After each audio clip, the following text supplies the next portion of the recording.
어, 두려움을 두려운 거. 그러니까 역류 질환에서 두려운 거는 암이 두렵고 또 수술하라는데 수술이 왜 수술 그런 까지 해야 되냐 하는 그런 두려움. 그런 게 두려운 거고요. 또 새로운 걸 뭘 보자니 불안하고 이거 뭐 이렇게 되나? 예, 정말 괜찮나? 뭐 이런 불안감이 항상 있게 됩니다. 그래서 그런 새로운 걸 좀 이해하고 불안감을 없애고 이런 부분들이 중요한 목적이 됩니다. 그래서 이 부분은 말씀드린 거고요.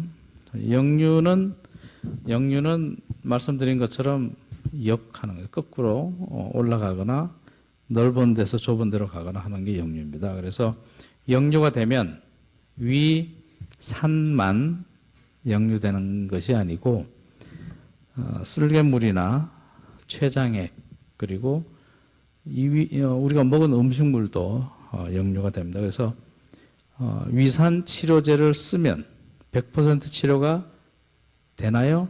아니죠. 예, 위산만 치료가 되는 겁니다. 위산만. 그래서 위산만 치료가 돼서 위산 치료는 잘 됩니다. 그렇지만 쓸개물이나 췌장액 때문에 발생하는 부분은 해결이 안 됩니다. 그래서 보통 역류 치료일 때 위산을 조절하면 보통 3분의 2 이상은 해결이 되는 겁니다. 수술받지 않은 분들은 거의 한 90% 정도는 위산이 원인이 됩니다. 왜 역류가 발생하는가? 혹은 또 역류가 발생했을 때 내가 왜 그런 불편함을 느끼는가 하는 거죠. 아무리 역류가 돼도 나는 불편한 게 없다. 그럼 병원에 다닐 이유가 없죠. 내가 불편하기 때문에 병원에 다니는 거고요. 역류는 항상 일어납니다. 지금 이제 식사하고 3시가 됐지만 이렇게 자리에 앉아 계시면 수없이 역류가 지금 생기고 있어요. 수없이 역류가 생기고 있지만 느끼지는 못하죠. 왜냐하면 그 정도 역류되는 거는 그냥 뭐 평상시 있을 수 있는 일이다. 그래서 뭐 그거 뭐 있으나 마나 뭐 신경도 안 쓰고 있는 겁니다. 우리 몸이. 그런데 왕창 넘어오거나 독한 놈이 넘어오면 이거 뭐지? 이상하다. 그러면 이제 불편하다. 이렇게 되는 거죠. 그래서 자극이 강하다. 강하다는 것은 양이 많은 걸 포함해서 양이 많거나 아니면 똑같은 양이 넘어와도 아주 지독하게 독할 수 있습니다. 이를테면 위산이 강하게 넘어오거나 혹은 위산뿐만이 아니라 쓸개물이나 췌장액이 같이 협조해서 확 넘어오면 굉장히 데미지가 큽니다. 그래서 사실은 위산보다는 쓸개물이나 췌장액이 같이 넘어왔을 때 식도가 훨씬 더 잘 망가집니다. 자극이 강하거나 혹은 감각이 예민해지거나 그렇죠? 아무리 강하게 넘어와도 내가 느끼지 못하면 병원을 찾지 않는 거죠. 그러니까 치료를 하지 않는 겁니다. 대부분. 그 이유는 결국 치료라는 것은 병이라는 것은 암이나 이런 아무 증상이 없는 병도 있지만 역류에 있어서는 역류로 뭐 바로 죽거나 이렇지는 않으니까 역류에 있어서는 내가 불편해야지 치료를 받는 거죠. 그러면 똑같이 맨날 똑같은 정도 자극을 받아도 오늘은 내가 예민하다. 오늘은 내가 너무 고민이 많아요. 이거 연결도 잘 안 되죠. 또 외래 보느라고 또 시달렸죠. 밥은 먹었나? 밥은 먹었습니다. 다행히. 근데 그러다 보면 막 신경 쓰잖아요. 신경을 많이 써서 예민해지면 조금만 자극해도 귀찮아지는 거예요. 아이, 나빠. 그죠? 그러면 역류병이 있다. 이렇게 되는 겁니다. 이제 그거 가장 대표적인 게, 여자분들이, 폐경이 됐을 때, 폐경이 되고 나면 감각이 예민해집니다. 그래서 평상시 별게 아닌데도 성질을 확 낼 수 있듯이 위산이 조금만 넘어와도 금방 뒤집어질 수 있어요. 그래서 이제 그런 감각적인 부분이 중요하다는 거고요. 뭐 방어력이 나쁘면 당연히 역류가 생깁니다. 붙잡아 주는 게 없으면 금방금방 넘어오게 되죠.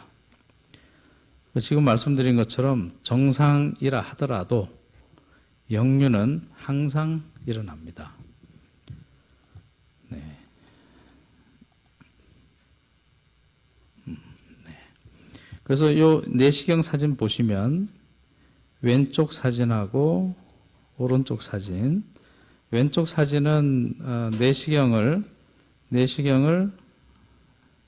삽입을 해서 내시경 삽입을 해서 이렇게 들어가면서 보고 있는 겁니다. 이렇게. 그래서 이 상태에서 내시경 쑥 들어가 가지고 어디를 보는가 하면 여기를 보고 있는 거예요. 여기 이 자리. 그래서 여기 보이는 부분은 아주 정상입니다. 이 사진은. 그 다음에 내시경을 쑥 집어넣어서 이렇게 돌려서 다시 들어온 자리를 보면 이렇게 보이는 거예요. 이게 아주 정상적인 소견입니다. 아주 정상적으로 보이는 것은 아주 깨끗하고 살짝 입을 다물고 있듯이 살짝 닫혀 있고 위에 들어와서 들여다보면 확실하게 내시경을 이렇게 감싸고 있는 게 보입니다. 이게 정상이죠. 그럼 어떤 치료를 한다는 것은 이렇게 만들어주면 치료를 하는 거예요. 만약 이렇지 않다면. 근데 이렇지 않을 때 이렇게 만들어주는 거는 유일한 거는 외과 수술이고, 외과 수술 사이에 여러 치료들이 있는데 이렇게 만들어주려고 노력하는 그런 방법이라고 보시면 됩니다. 그래서 제일 왼쪽 위처럼 이렇게 잘 감싸주고 있어야 되는데요. 이렇게 뻥 뚫려 있으면 역류가 식은 죽먹기로 생깁니다. 그래서 주로 이제 우리나라 포함해서 동양 분들보다는 서양 분들, 그러니까 코카시안들, 백인들이 역류가 훨씬 많은데요.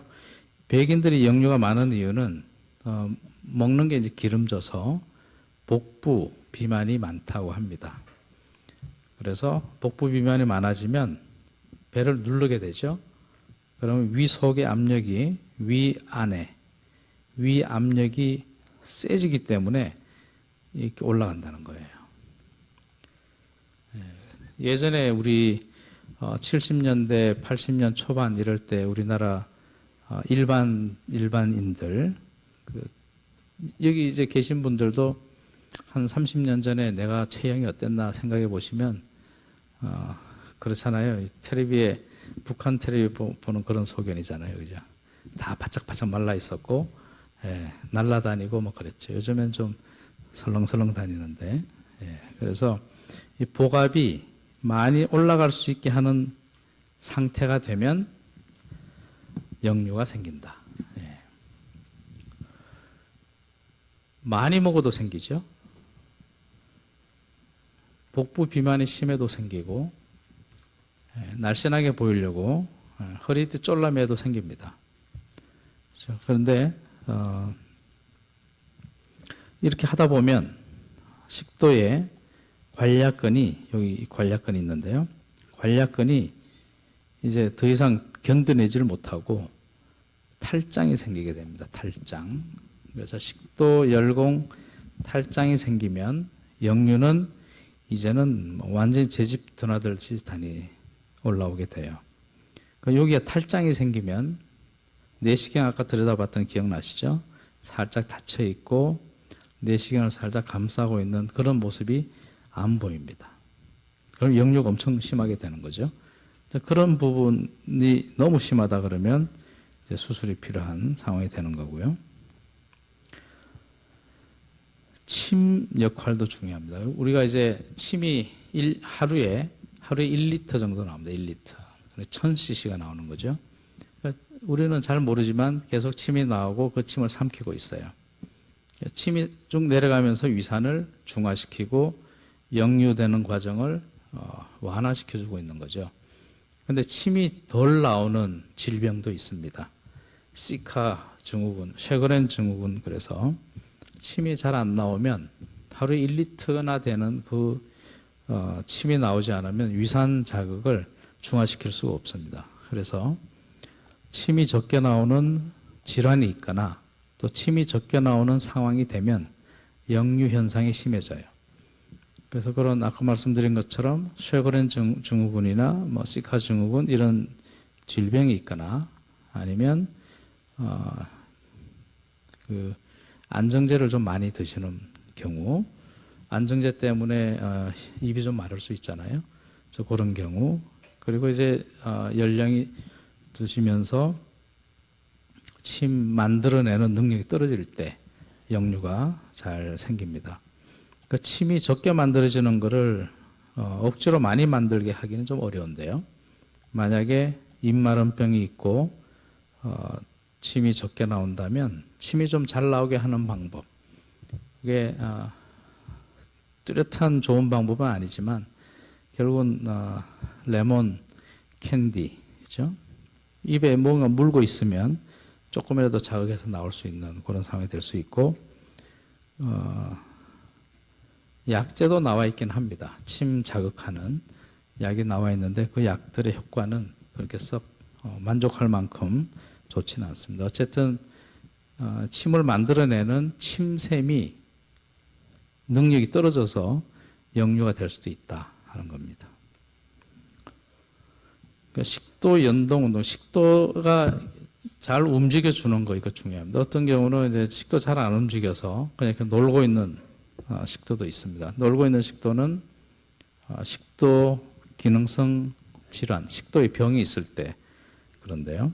식도의 병이나 몇 가지 질병이 있으면 식도가 놀고 있을 수 있습니다. 놀고 있으면은 위산을 잘 씻어내릴 수가 없어서 역류가 잘 발생하고요. 지금 여기 보시는 것이 식도 열공 탈장입니다. 이게 잘 감싸주고 있어야 될 그 식도 열공인데요. 엄청 크게 열려 있죠.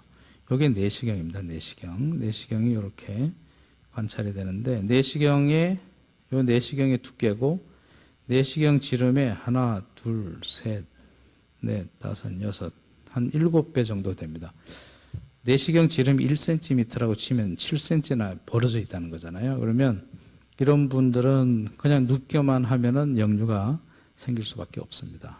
그래서 이런 탈장이 크게 있는 분들은 역류를 조절하기 위해서 이 탈장도 수술을 하고 또 쐐기 뭐죠? 맞아. 오므려주는 수술을 해줘야 됩니다. 네. 그래서 이게 탈장이 이렇게 있으니까요. 만큼 탈장이 있으니까 앞으로 들어가면서 보면은 여기가 뺑뺑 돌아가면서 식도염이 있으면서 다 헐어 있는 아주 심한 역류성 식도염 소견을 보고 계십니다.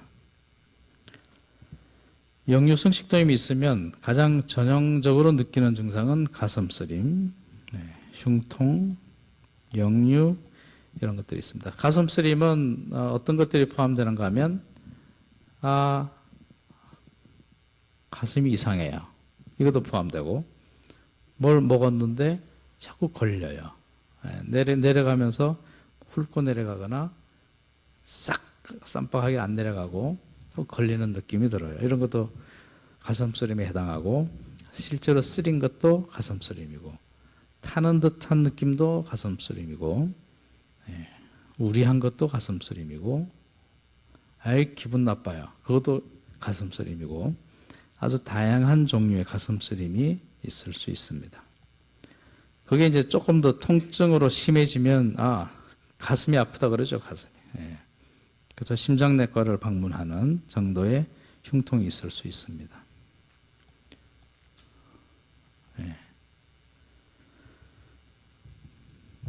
메스껍다. 그죠?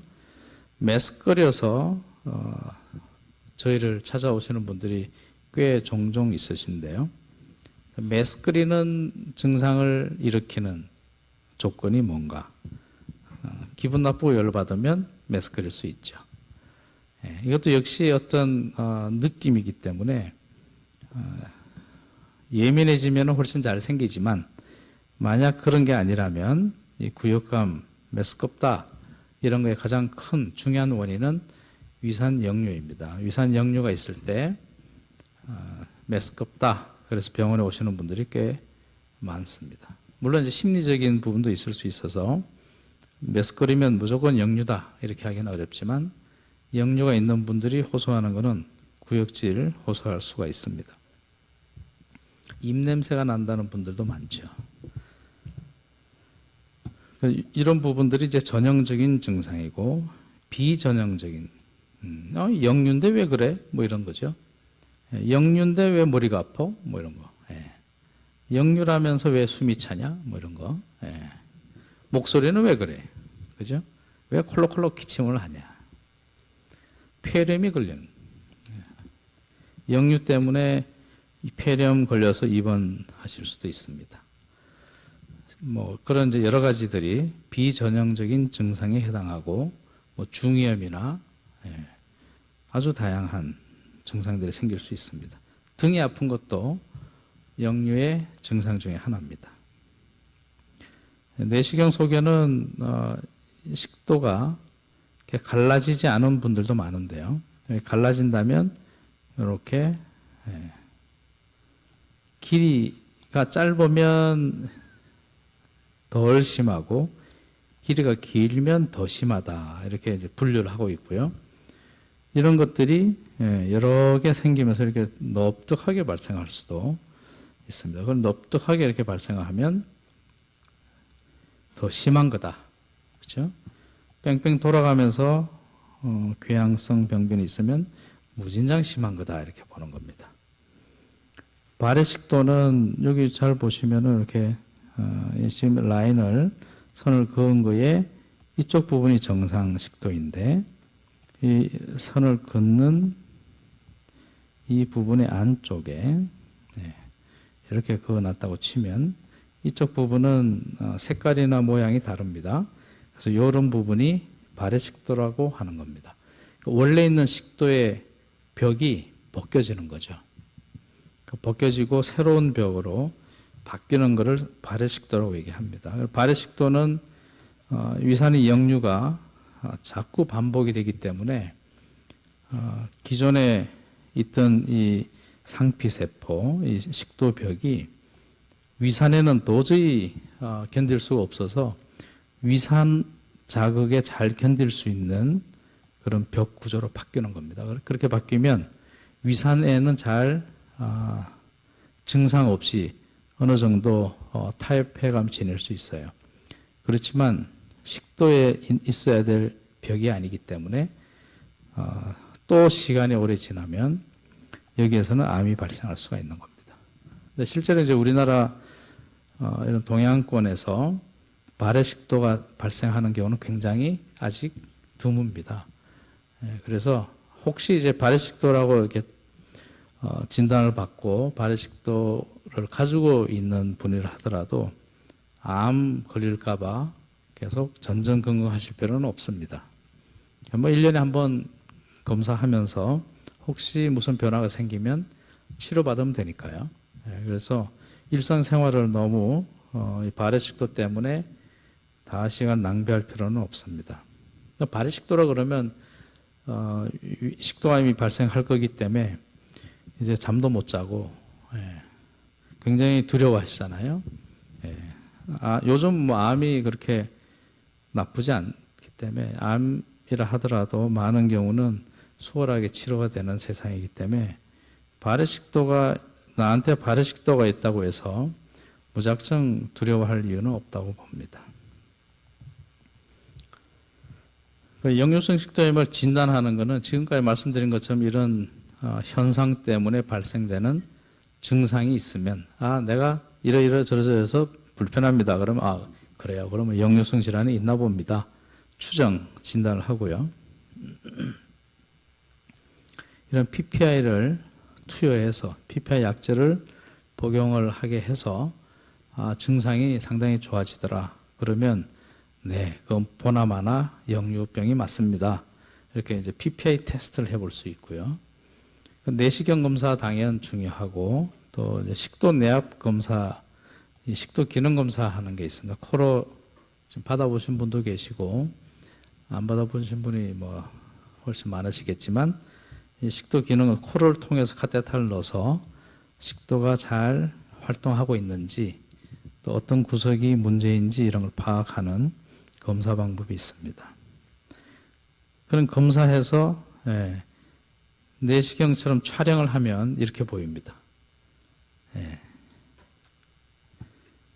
제일 위쪽이고요. 그러니까 식도의 상부 쪽이고 꼴깍 삼키면 꼴깍하면 여기가 딱 열려요. 이렇게 열려서 음식물이 싹 내려오는 그런 모습을 보여주고 있고요.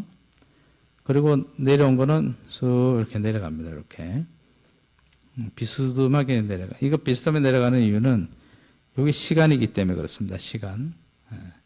물을 삼키게 하고 종이를 쭉 빼면 옆으로 쭉 설명하기 좀 해.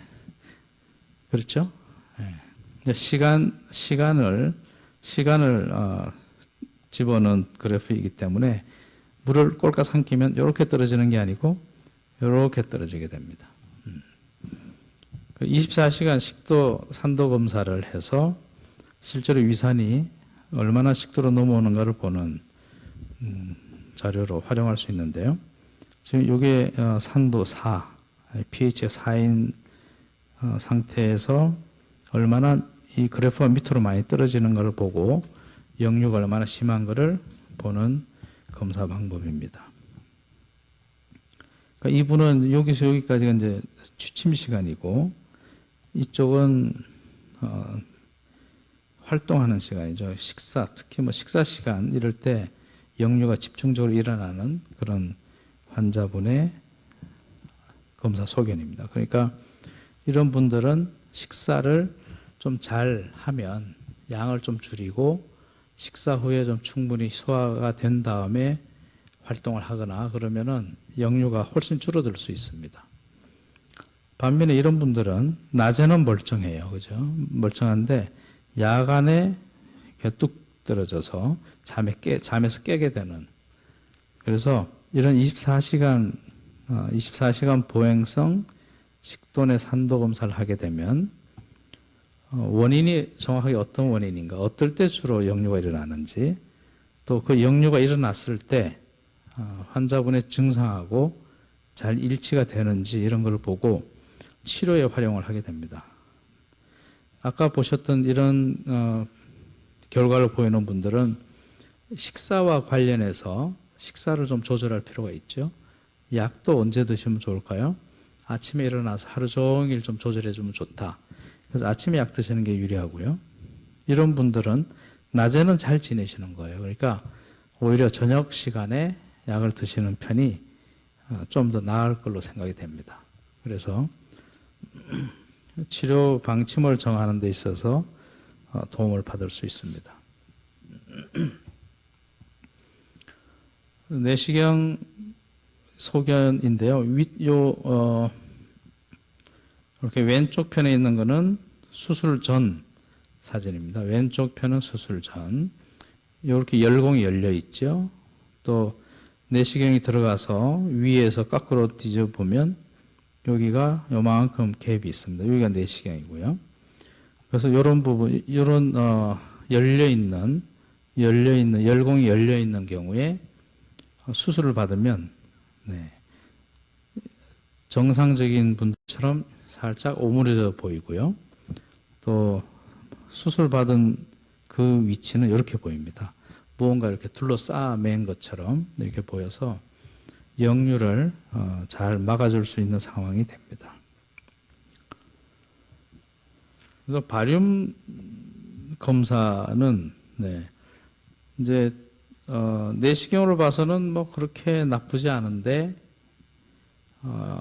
특히 이제 누워 있을 때 역류가 심한 분들을 실제로 눈으로 그렇게 사진상에서 볼 수가 있는데요. 이렇게 마시고 촬영하는 발염 조영술을 하면서 쭉 마시고 촬영한 다음에 살짝 눕혀보면 지금 요 사진처럼 까만 막대가 쭉 올라갑니다. 그죠? 그러니까 이분은 거의 목까지 역류가 생기는 분입니다. 그래서 이제 수술을 필요로 하는 분이 되겠고요. 이렇게 쭉 사실은 정상적이라면 여기가 이런 까만 선이 보이지 않아야 됩니다. 그러니까 위에 있는 발염이 식도로 넘어오지 않아야 되는 거죠. 네, 치료의 목표를 잠깐 보시겠습니다. 치료 목표는 크게 보면은 편하려고 하는 거고, 두 번째는 더 편하려고 하는 겁니다. 그렇죠? 편하려고 한다는 거는 지금 내가 불편한데 이 불편한 것을 없애주기 위해서 좀 편히 살기 위해서 치료한다. 두 번째는 더 편해지려고 한다는 것은 증상이 없는 것도 내 식도가 망가져 있으면 더 망가지기 전에 정상으로 돌려놔야 된다는 거죠. 그러니까 증상이 있든 없든 간에 식도가 망가지면 그런 상태가 반복이 되면 발해식도로 진행할 수가 있기 때문에 발해식도로 가지 않도록 하는 거죠. 특히 이제 흡인성 폐렴이나 천식이 심해서 병원을 다니시는데 결국은 알고 보니 역류 때문에 이런 현상, 천식이나 폐렴이 반복이 되더라. 이제 그런 결론이 났을 때는 수술을 하면은 천식도 같이 치료가 될 수 있습니다. 치료 원칙은 뭐 아시다시피 생활습관 교정하고 약물요법 그리고 수술치료법 이런 게 있습니다. 주로는 약물로 치료하게 되고요. 어느 사회나 수술을 받는 환자분의 수는 많지는 않습니다. 미국에서 많은 환자분들이 수술을 받았는데요. 요즘에는 옛날만큼 보다는 좀 덜 수술하는 추세라고는 합니다. 우리나라는 점점 이제 체경이 늘어나고 체형이 서양 쪽에 가까운 방향으로 가기 때문에 수술이 필요한 분들이 좀 더 늘어날 걸로 생각이 됩니다. 오히려. 약을 안 먹고 살 수 없냐? 있습니다. 약을 안 먹고 살려면 재미없게 살거나 아니면 수술을 하고 살거나 그렇죠? 그런데 결국은 역류가 있으면 약을 먹게 될 것이다 그런 거죠. 약을 두려워할 필요는 없습니다.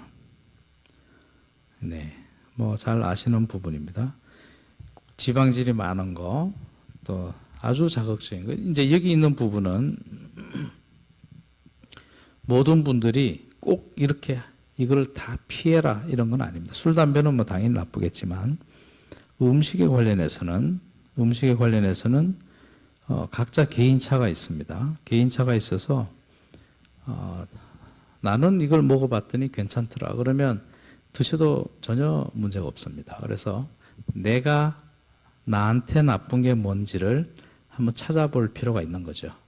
그래서 옆에 계시는 분하고 자기하고는 완전히 다를 수 있어요. 그러니까 옆에 계신 분한테 물어볼 필요도 없고 자기가 한 번씩 먹어보면 되죠. 먹어서 이건 괜찮네. 이건 안 되겠다. 그러면 안 되겠다 하는 것만 골라서 한쪽으로 빼놓고 그것도 완전히 먹지 말라는 게 아니라 삶의 재미를 위해서는 가끔 먹어야죠.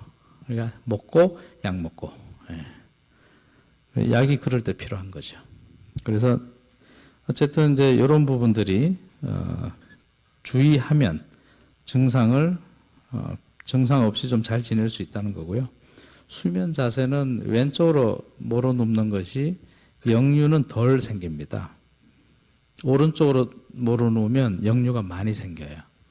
그래서 반듯하게 눕거나 아니면 만약에 한쪽으로 이동해서 잠을 자야 된다면 왼쪽 모로 누워 자는 것이 역류를 방지하는 좋은 방법이 될 수 있습니다. 그런데 그렇게 해서 맨날 그렇게 자면 또 한쪽이 너무 이상하죠.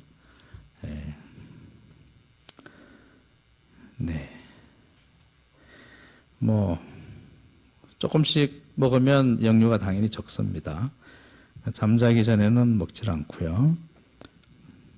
가끔 운동을 열심히 하는데 운동을 열심히 하고 났더니 역류가 돼서 도대체 이게 뭔가 이렇게 문의하시는 분이 있습니다. 운동을 하면 적절한 정도의 운동을 통해서는 우리 몸의 상태가 좋아집니다. 근데 과격하게 운동을 하면 그 모든 우리 몸에 있는 혈액이 팔다리로 집중이 되기 때문에 정작 역류를 방지하기 위해서 필요한 내장에는 혈액이 많이 가지 않아요. 그래서 운동을 심하게 하면 역류가 잘 생길 수 있습니다. 그래서 저희 환자분 중에 이제 등산을 좋아하시는 분이 계시는데 등산만 하고 나면 역류가 심한 거죠. 그래서 한번 일지를 적어 보시라고 그랬어요. 등산할 때와 안 할 때. 당연히 등산 안 할 때는 편하고 좋죠. 그래서 이제 등산을 하더라도 좀 적절히 하면은 훨씬 좋습니다. 약제는 뭐 여러 가지 약제들이 있는데요. 예. 여기 이제 개발된 순서로 보면은 1970년대 초반에 잔탁, 큐란 이런 약들이 개발됐고요. 그래서 70년대, 80년대까지는 이 20년 동안은 큐란 천국이었습니다. 큐란 잔탁 천국이었죠. 뭐 큐란 잔탁이면 모든 게 해결되는 그런 시대였고요. 이제 80년대 후반부터 PPI가 개발이 돼서 지금까지 PPI 시대에 이제 우리 살고 있습니다. 그래서 한 20여 년 PPI를 쭉 사용해 왔고요.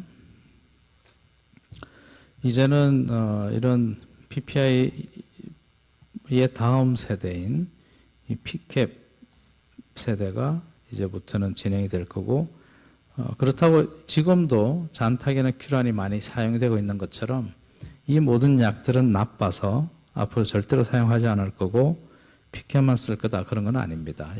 약이라는 것은 다 장단점이 있기 때문에 새로운 약은 기존에 쓰던 약을 보완해서 나오는 약들이라 옛날 약이 무조건 나쁘지는 않습니다. 다 이제 적절히 그때 상황에 맞게 사용할 수가 있는 옵션이 늘어나는 거죠. 제산제라 하더라도 상당히 저는 제산제 좋아합니다. 예, 왜냐하면 제산제라는 것이 일시적으로 금방 좋아지게 하는 데 도움이 되고 또 한 가지 이유는 보통 미란타, 알맥스 이런 제산제 말고 라미나지나 또 게비스콘 이런 약들은 단순한 제산제가 아니라 화학적으로 물리적으로 이 위산 역류를 막아주거나 위점막을 잘 보호해 줄 수 있습니다. 그래서 제산제도 상당히 필요할 때는 아주 효자 종목이다 이렇게 보시면 됩니다. 알지네이트, 게비스콘, 라미나지 같은 그런 제산제 쪽이 훨씬 유리합니다. 히스타민 수용체 기량제가 잔탁, 큐란 그렇게 얘기하는 약제이고요. 효과가 상당히 빠르고 주로 야간에 사용을 합니다. 잠자기 전. 그렇지만은 히스타민 수용제, 잔탁이나 큐란 약제들은 1, 2주 복용을 하면 내성이 생겨서 효과가 뚝뚝 떨어집니다. 그렇기 때문에